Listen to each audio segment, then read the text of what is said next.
All right, you are Okay, live. I'm good to go. Okay, so just so anyone that I don't know, I'm Brianne, and I've been with the company for like 5.5 years now. It's been a long time. And so I'm not direct to Tara, but I'm underneath Tara, so that's where I fit. I have to also announce I have a goose egg on my head the size of an I don't know what, and the light is like accentuating it. So I'm very sorry, but I slammed my head into my kid's bunk bed yesterday and nearly knocked myself out. so I have this total like whatever. It's there. I can't wear my hats. Everyone knows how I don't love that. I'm just gonna get started. So I've done a training before on perseverance and on fake work, and it was several years ago. And so I'm going to do something similar, but I've also learned a bit since then. And so I'm going to kind of tweak it a little bit also. So you'll have to forgive me for looking at my notes too. My functioning is not working well since I hit my head. So I usually don't use notes, but I am today. So the first thing I want to talk about is what fake work is. And so when I joined the company, okay, I'm an introvert. So anyone that doesn't know me knows this. I'm an introvert. And when I joined the company, I didn't want to at all. So my friend reached out to me and I was like, yeah, right. I'm totally not doing that. And so I was completely opposed to, I had already kind of like preconceived ideas about network marketing, right? And so I just had this negative view of it. I'd never been in one. I didn't want to do it, but I felt really strongly that I should join the company. And so I did. But even after that, initially, my idea of working the business was pretty negative probably, and pretty like I did not want to do it at all.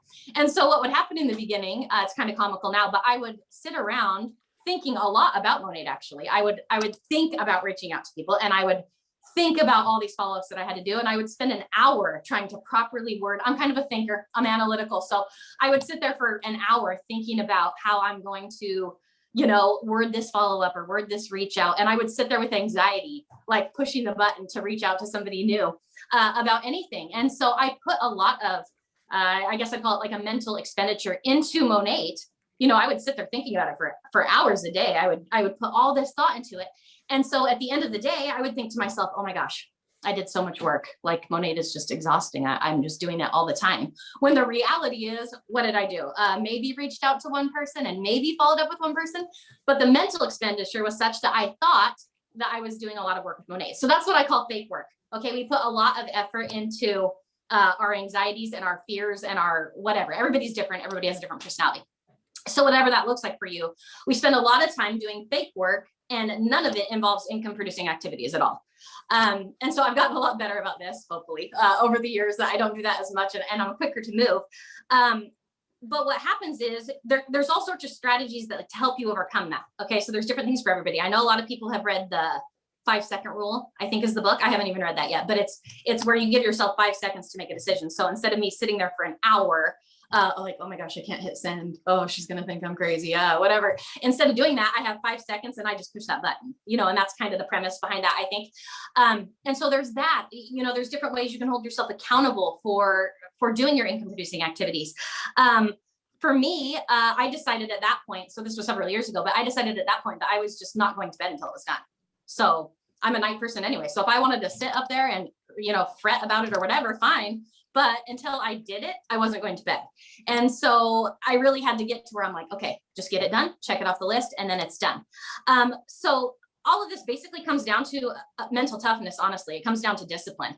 It has nothing to do with what you're capable of. It has everything to do with what you let yourself get away with. So for me, just sitting there and using all that mental energy, thinking about working as opposed to actually working, it just wasn't worth it.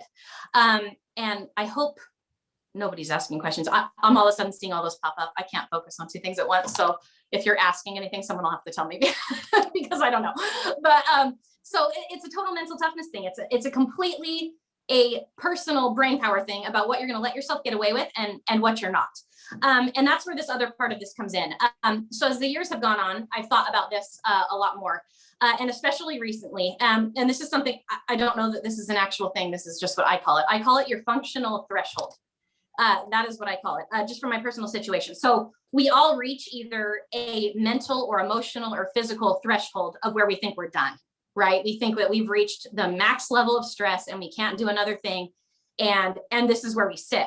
That looks different for everybody. So I want to kind of show you, I drew this out beforehand so I wouldn't fumble with it and try to show you. But let's say all the black lines, okay, are people's baseline. Let's say that's your baseline every day. So this is a super calm person. Their baseline's down here. They're not stressed out. Everything's pretty chill and good. Somebody up here, a little higher strung. Okay, they have a little bit more stress to begin with. That's where they start. Their baseline starts here. There's no right or wrong to this. Your baseline is where it is. For me lately, so I actually have anxiety. I have complex post-traumatic stress disorder, actually. So my baseline sits way up here. So my capacity for dealing with stress is really high. I have 6 kids. Okay, I homeschool those kids. Stuff is wild. It's a party around here. It's fine. I can deal with a lot of stress. But now, because of my situation, because of my health situation, this is where my baseline sits. So where before I would have been down here probably, now I'm here. Okay, now all these pink lines, if you can see the color difference, I think you can. All the pink lines are your functional threshold. That's where, sorry, I talk with my hands too and then I drop stuff. Okay, so functional threshold. So that's where you hit the point where your brain just shuts off and says, I can't do anymore. I'm overwhelmed. So let's say this calm person, their baseline's down here. And then all of a sudden, this is their functional threshold. And so they can deal with, let's say their dog died, and let's say their boss moved up a deadline at work, and let's say their kid threw up all over the carpet. Okay, now they're at their functional threshold. They get to the point where, and I'm going to tell you what happens when you hit that point, but they hit that point and they hit it quickly because that's just where their threshold is. So let's say this person over here has a baseline here, and their functional threshold's all the way up here. They can handle a lot more things being thrown at them. And this is not a judgment. Okay, you could be wherever you are. Where I sit with a baseline right here, right now. So even though normally I like to think of myself as, oh, I'm super functional under stress, which typically I am. But now I'm like, oh gosh, a couple things happened and I'm at my point. I'm there. This is kind of critical. And I actually want everybody to think about this and to take some time to figure out. Nobody hits it every day usually, right? It takes time to build to that. I want you to figure out where your functional threshold is, because you need to notice the signs. In order to change this and to change this behavior, you have to know what the signs are. Okay, so for me, my baseline's high. Okay, so if I was to go to a doctor and they listen to my heart rate, they think it's like I just ran a mile. So physically already, I'm sitting really high. Okay, so then when something stressful happens, I'm through the roof pretty quick. And certain things send me up and certain things don't, but I'm through the roof pretty quickly. So now when I hit that functional threshold, all of a sudden I can't do anything. Okay, I notice it, my hands will shake. You see this? I've been in it for about a couple of months actually, okay? So this is my first sign usually that I've got, I've hit my stress max. I'm not gonna do this anymore. So my hands will start to shake. They're doing it right now. And then I notice my cognitive function changes. Okay, I suddenly am, I can't think things through very clearly, and I'm a pretty big thinker. And so I just hit this point, and it's not that I'm totally dysfunctional, but I'm not optimally functioning once I hit that. Okay, so what happens is there's this wide variance. Okay, there is no judgment. If you can't handle a ton of stress, that's okay. That's you. If you start really low, awesome. Like I wish I was down there. I wish I was super calm all the time, right? If that's you, awesome. If you can handle a pile of stress until you hit that point, that's fantastic too. Okay, that's not really the issue. What's happening is once I get to that point, okay, so I can identify it. I know when it happens to me just because I have a pattern of this now and I know what happens. So my hands and my brain function is just different. So I know when I hit it. And so what happens is when I hit it, there's several things that happen. Okay, so instead of thinking from a place of growth or from a place of logic and research or whatever, like I normally would, I'm suddenly self-preservation. Okay, so I'm just thinking, what do I have to do to survive? Okay, I got to do the minimal amount. Okay, we start prioritizing by self-preservation instead of by what's going to functionally help us.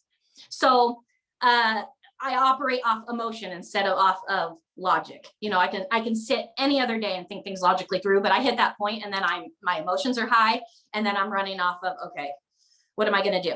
And so I'm going to tell you what this looks like for me. I hit a functional threshold and I'm suddenly not super functional as I would be. And we start to prioritize things by self-preservation, right? So I prioritize and I say, okay, all right, I homeschool my kids. I have 6 kids. Okay, they have to live, they have to eat, I have to feed them.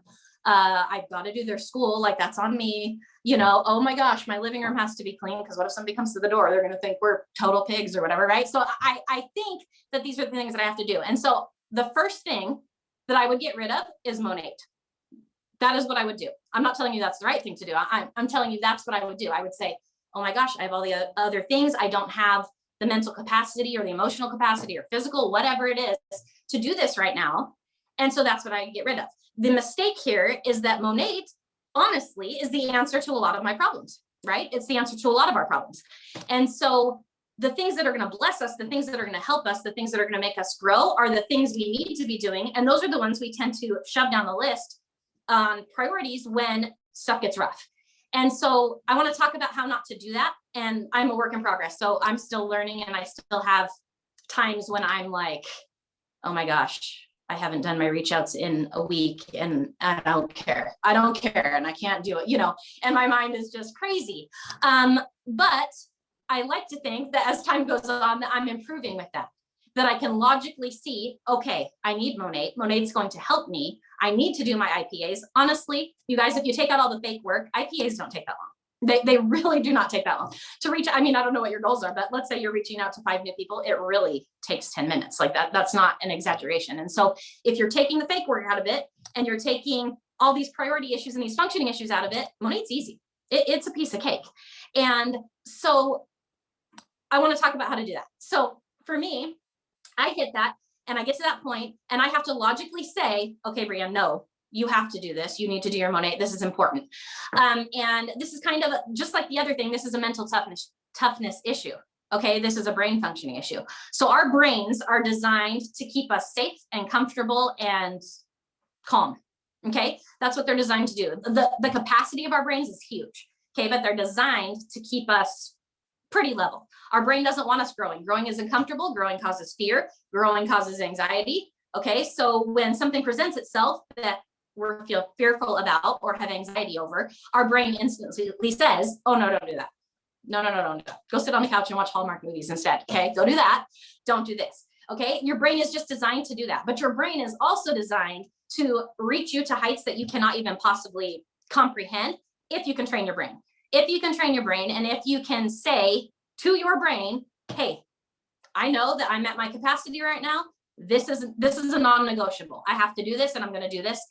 You can train your brain around it. And so we have power over our mind. You're not always going to have motivation. I'm sorry. If somebody tells you they're motivated 100% of the time, they are lying. Okay. That's not a statistical probability. It can't happen. You are not going to be motivated all the time, but you can be disciplined all the time. Okay. And that's something you have to learn and move through, but you can be disciplined, whether or not you're motivated or not. It's irrelevant. Your brain doesn't want you to be motivated. Your brain wants you comfortable. Okay. So you're not going to be motivated all the time. I wish I were, life would be easier. Right. but I'm not. And so, but I have learned to be disciplined and I'm still not perfect. I'm not going to sit here and claim to you that I'm just like a machine with Monat. I'm not, I wish. But we can be disciplined and we can train our brain to do exactly what we want it to do. And we can train the anxiety right out. We can train the fear right out. It all involves action. It involves you telling your brain how this is going to go. And when you move your feet, okay, there's a quote that I wanted to read. So Earl Nightingale's kind of my guy. I love him. Some people can't stand listening to his voice. I can. I love him. And one thing he said, and I had to look this up earlier, but he says, whatever we plant in our subconscious mind and nourish with repetition and emotion will one day become a reality, period. And that is how the brain works. And I think we underestimate a lot of times what we are capable of. And we all have anxieties, right? We all have insecurities. We all have things that we don't want to do and things that aren't natural for our personality. We have things that cause us to step back or to be afraid of moving forward. But every single one of us has control over that. We all have control over that. We just have to own it. I wanted to share one other thing, and I hope this doesn't embarrass Ryan because I saw Ryan's name on here. But when Ryan, I don't know if you've all been around since Ryan started. Ryan's a rock star. Okay, she came into this business and just ran like the wind, and it was almost like putting us all to shame. I mean, it was beautifully done. And this is a compliment, Ryan, not an insult. Okay, so I had people on my team who are honestly not working anymore, which will tell you a lot. But I had people on my team who were super offended by it, and not offended by Ryan personally, but the attitude was, oh, hey, Ryan just had a better network when she came in. Hey, Ryan just had, friends that were more, they were extroverted. They were ready to work this company. They were, they were ready to, I'm watching your comments, Ryan. So that they were ready to do this. And the reality of it is Ryan just did all the work beforehand. Okay, Ryan built her network before. Ryan was working prior to working Monat. She was working to build all of that success. If Ryan has a bigger network than me, it's because she spent her life building a bigger network than me. If Ryan is more successful than me straight out of the gate, it's because Ryan was prepped and ready to roll. You know, there are people that come into this completely oblivious to how this goes, right? And what we have to do. And it's a compliment and a credit to Ryan that she built a successful life prior to starting this company, and it just kind of carried over with her. So it's easy for me to stand here and say, oh my gosh, Ryan must just have a better personality than me. You know, she's an extrovert or something. I'm an introvert. Oh, whatever. That's why she's successful. And that's not it. Ryan was just prepared, and we have to prepare ourselves, and we have to control our mind, and we have to tell it what to do. Honestly, if we don't tell it what to do, it's gonna run this show. So anyway, I just want to give you guys a little bit of hope. You can. I don't care who you are. I don't care what background you came from. I don't care what your profession is. I am a stay-at-home mom, 6 kids running around wild. There are people who are lawyers, dentists, teachers. You're in marketing. You're in sales already. Coming from everywhere. The network marketing playing field is even.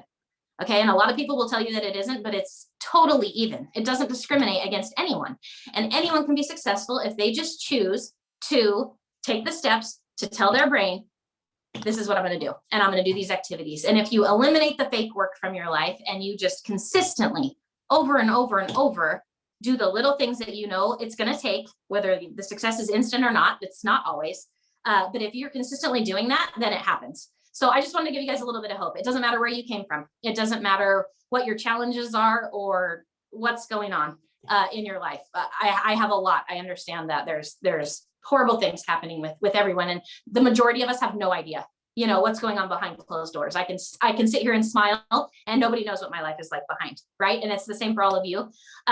You all have the power within you to rock at this business. All you have to do is do those little income producing activities. Give yourself 15 minutes and promise yourself that you're doing nothing until it's done. You're not going to bed, or you're not going to do whatever. Just make that decision and run with it, and you're going to be successful. So if you ever feel like you can't be, reach out to one of us, because we'll tell you. We'll tell you that you can, and we'll tell you that you are.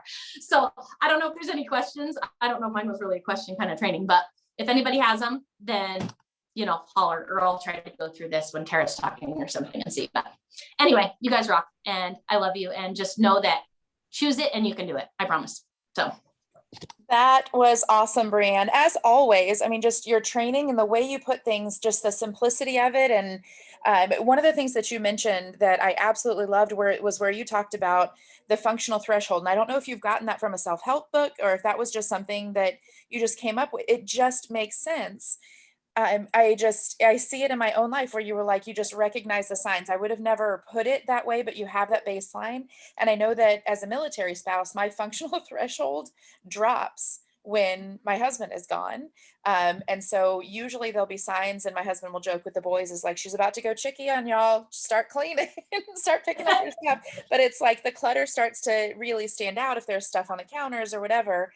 So really it's just recognizing those signs. So I love that you said that. And the fact that you mentioned that the playing field is even, seriously, people just stop complaining and start working, really is what it comes down to. So I love that you touched on that. So my part of the training tonight is going to be about taprooting, and it really is about how to take your team and have it be more than just your frontline people that you're working with.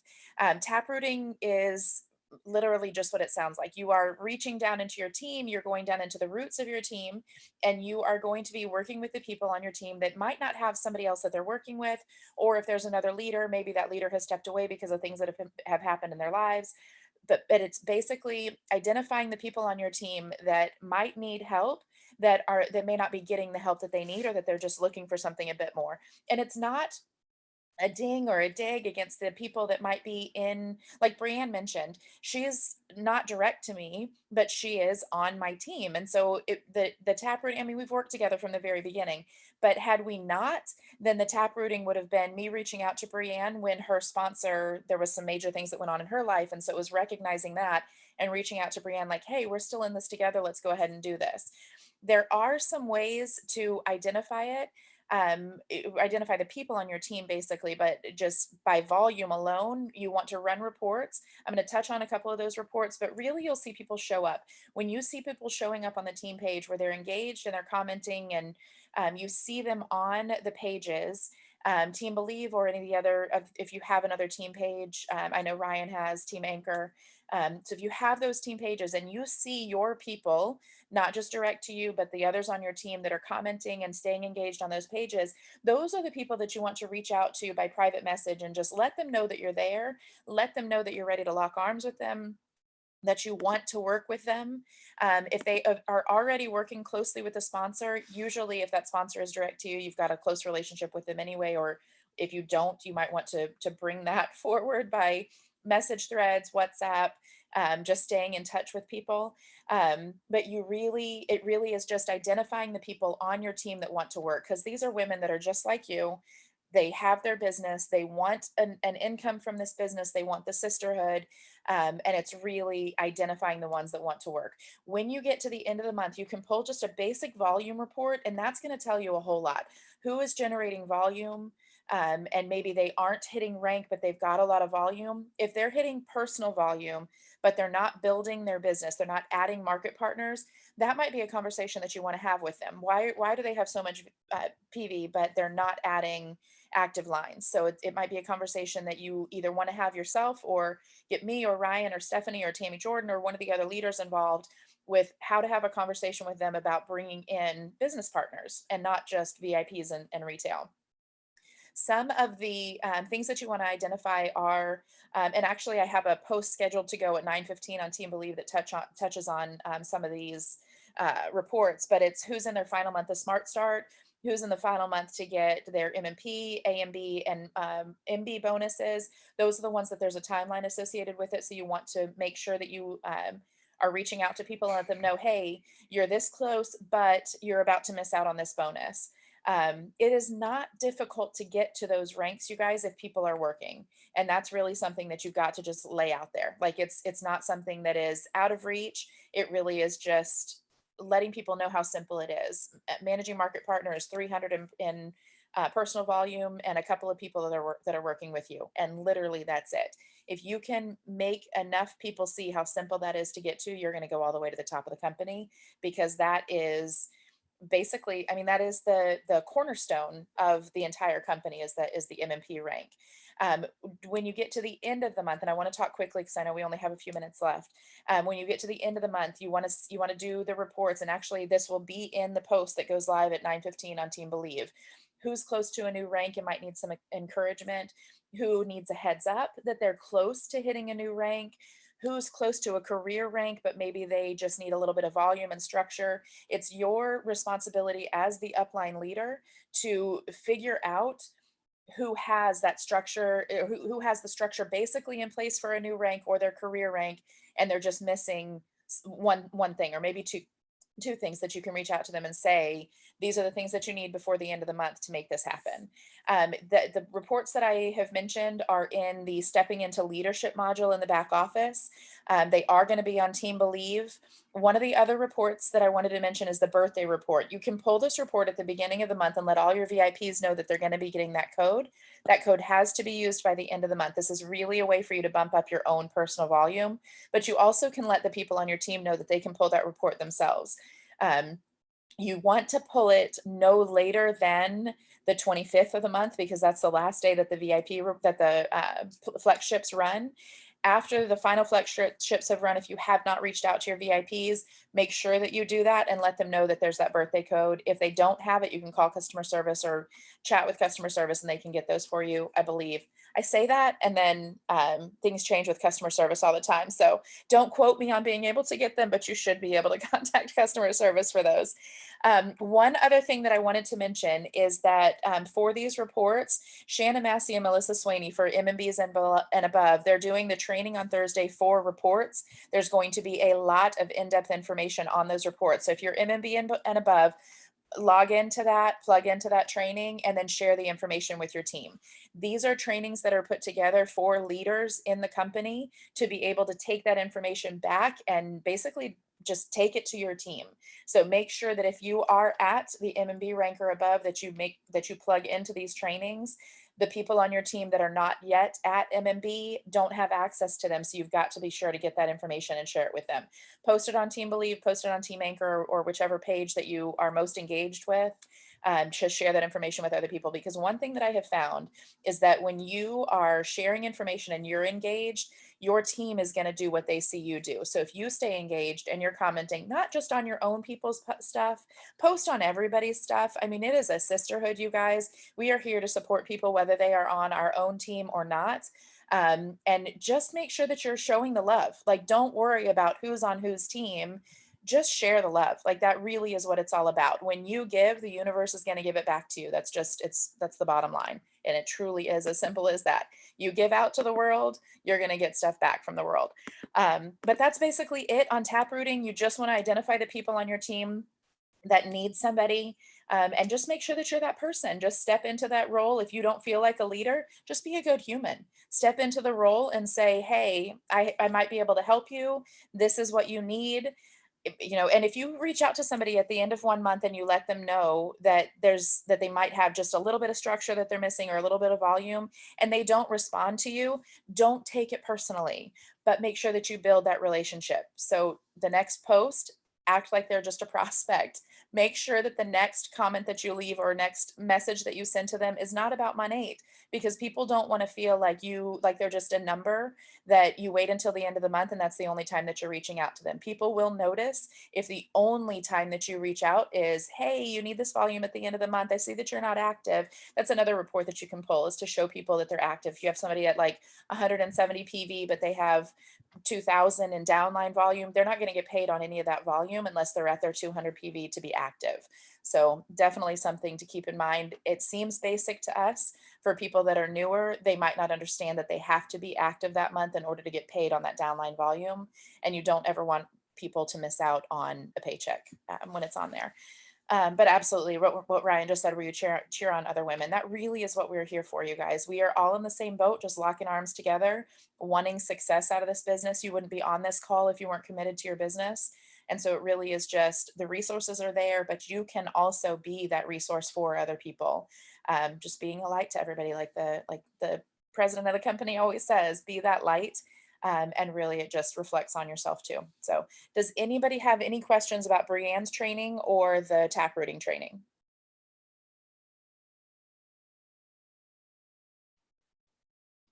All right. I think we are good to go, you guys. I hope you guys have a good night. This training was recorded, so it'll be popped in Team Believe. And then at 9:15, that post will go live with how to pull those reports. And it literally is a step-by-step, basically walking you through screen by screen how to pull those reports in your back office. So Brianne, thank you again. That was amazing training as always. And I miss you so much. I cannot wait to see you in Vegas. I know you probably missed the comment, but everybody was saying that they wished we could do Orlando again, because that was just such an amazing time. So Agree. Yeah. yes. So I can't wait to hug everybody's necks in Vegas, and we will see you guys soon. Love y'all. All right. Bye. Bye. Bye.